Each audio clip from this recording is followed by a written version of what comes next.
So this is basically what's left of Innovations West, which partially comprised Starbucks and Club Cool.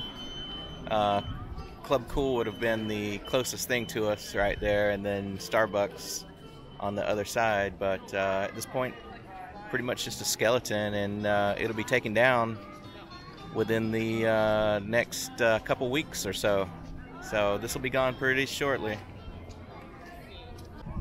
Okay, so I guess this is breaking news. The new Starbucks that is right next to the refreshment port is now open. I think today's the first day this has been open. So this is right next to the new restrooms.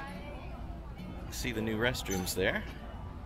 I think this is the first day those have opened. I haven't seen the scrim removed from that yet.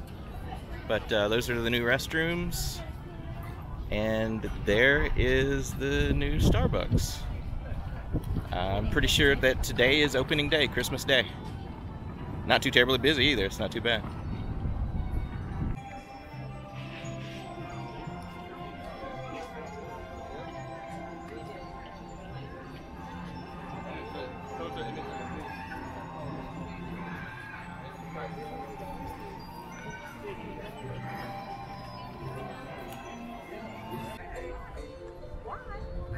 This is the Pastillon from Three Kings. We're going to give it a try and see how it is. Alright, so that had sofrito marinated beef with sweet plantains and olives. It was really good. It was really super greasy, but a lot of times that just makes it taste good, right? So that was a good one.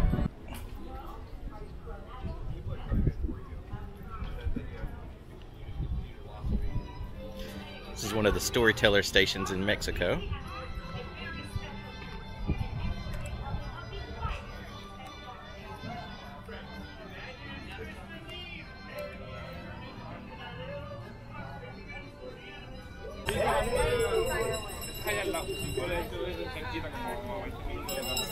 Oh my goodness, Tony! That is a very good trick, bringing that fella down! Oh my goodness! You are familiar, yes? You will not be getting that, I am sure. Yeah, don't worry. I don't really know. Cole never bothered me anyway. Alright, so we're in Italy, and we have the, what is it, apple fritters? And then the penne pasta with sausage and onions and creamy sauce. So we're going to give this a try and see how it is.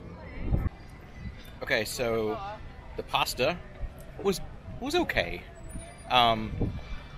It needed some salt. It needed some seasoning, which is a little odd to get something Italian and say, oh, you need some seasoning in that. So it was okay.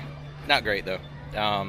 The fritters, though, absolutely delicious. On the bottom, it had like a vanilla cream sauce. The funny thing, it wasn't too sweet, but that's actually what made it good. So the fritters were really good, and then you dip it in that sauce. Turned out really good. So I would say the fritters are the thing to get here. So not the pasta. I really like their pajamas with butt flaps. Here we have construction on the new Smokehouse Barbecue restaurant behind walls here. This is the American Pavilion, and it'll be opening up sometime in 2020, and just add to the long list now of barbecue restaurants that we have here at Disney. Here's some concept art of what it's going to look like once it's finished. Still has the outdoor atmosphere that the previous quick service had, but pretty neat that they have the smoker right there in the middle. So that'll be pretty neat. I'm pretty excited for this to open up and give it a try. So the Art of Disney has moved over to the American Pavilion. This used to be just a normal gift shop, and now it is the Art of Disney. I don't know if this is going to be a temporary thing, but this is where it's at now. It's right by. There's some bathrooms back there. You have some open space.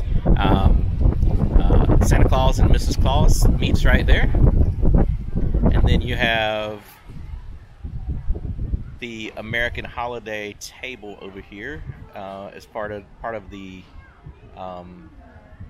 Festival of the Holidays. Here's something that's interesting. It's Christmas Day, and Epcot is not very busy.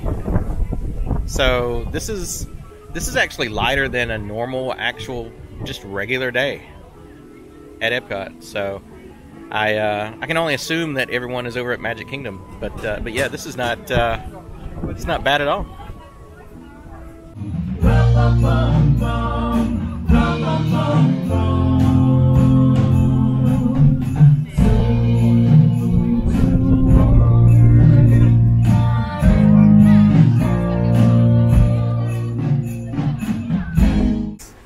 Now, I have a question for you. Have any of you, or your petit enfant, have you ever written a letter to my friend Santa Claus at the North Pole? You big people, yes, you can admit this too. Well, in France, if a child writes a letter to me, Père Noël, and puts a return address on the envelope, the French government pays the postage on my reply. Not bad, eh? I get so many letters. I would like to share with you one of my favorites. He come to me from a lovely little girl named Babette, who lives with her old Uncle Louis and her brother Francois on a farm near Le Beau in the mountains of Provence. A letter, it will give you a bit of the flavor of the holiday season in France. Écoutez, listen. Dear Père Noël, even though my brother Francois says Christmas is for babies, I look forward to La Vie du Petit Jésus and a visit from you. But of course he does.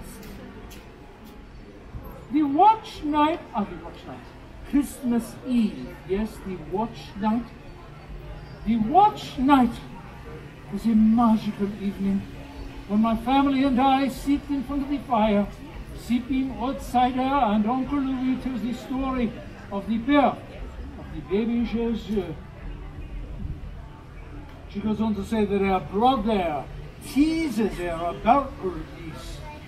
Oh, that Francois. He does not believe in Christmas. He does not believe in Père Noël. But for me, nothing surpasses the magic of the watch night, the fragile beauty of a child's face on Christmas morning. Alors, with Christmas still several days away, Uncle Louis secretly decorated the tree, and Francois and Babette to set up the crèche. You know this word? Crèche? The nativity scene. One of the most important symbols of Christmas to the French, even though it was invented by an Italian. St. Francis of Assisi. He's okay too. Now, you know the figures that go into the crèche, yes? Mary and Joseph, the wise man, the little drummer boy, huh? Well, where the work come from in Provence, the statues one makes for the nativity also include people from your village. The baker, the priest, little figures made out of clay called centons. That means little saints. And Babette's wish for Christmas last year was that she would get yet another centon to put into the nativity scene, as if it too was going to worship the baby Jesus. It's a nice custom, huh? Last year, Babette was finally old enough to go to midnight mass with Uncle Louis. Oh, it was very beautiful. As Uncle Louis carried a newborn lamb to the priest to symbolize the Lamb of God, and then put it into a little cart for Babette to pull around the church for everyone to see, with shepherds playing flutes and drums. Then, after the mass, they go home for the Réveillon. the big supper. Who likes to eat at Christmas time, huh? Who likes to eat all the time, huh? The French are not different. Last year, for the réveillon, Babette, she had roast goose, pâté, les fromages. Oh, les fromages. These are Fromage. very fancy, no? It means cheese. And for dessert, they had Bouche de Noël, a cake shaped like a Yule log. Even Francois likes that one, magnifique. Then Babette, she takes a little santon of the baby Jesus and she places it into the crèche. Et enfin, the last she does before she goes to bed is to set out her shoes for me to fill with treats and goodies. Last year, Monsieur Babette was a little devilish. This is the shoe I find near the fireplace with her name on it. If this is Babette's shoe, she's a grand beard, a big foot. Next morning, Christmas Day, Babette, oh, she jumps out of bed, she rubs her eyes, she wakes up Uncle Francois to go with her to see what I have put under the tree. Oh, Francois, he takes his time. He does not believe in Christmas. He does not believe in Père Noël, remember? But when the children go to the tree, they discover an amazing thing. Not one, but three songs. Two more even than my little friend had wished. Only one is carved to look like her Uncle Louis. Another looks just like her brother, doubting Francois. Another looks just like sweet little Babette herself. She finished her letter. So, you can see, I think Christmas is a very magical day. All I wish is a Christmas tree, santon, and you, Père Noël. Love, Babette. It's really sweet, you know. And that, mes amis, that is a small taste of a French Christmas, seen through the eyes of a delightful little child. A sneaky one, but a delightful one nonetheless. Can you guess? I have just received a letter from, can you guess who from? Francois. He emailed me this morning. So, I think he believes in the Père Noël now, just a little bit too, huh? How what of you? Do you believe in Père Noël? Absolutely. Yeah, do you believe in Christmas? Yes. Then say with me, Merry Christmas, in the language of my country. It is Joyeux Noël. 1, 2, 3. Joyeux Noël. Merci. Music to Père Noël's ears. Et Joyeux Noël et bonne année. Merry Christmas and Good New Year, everyone.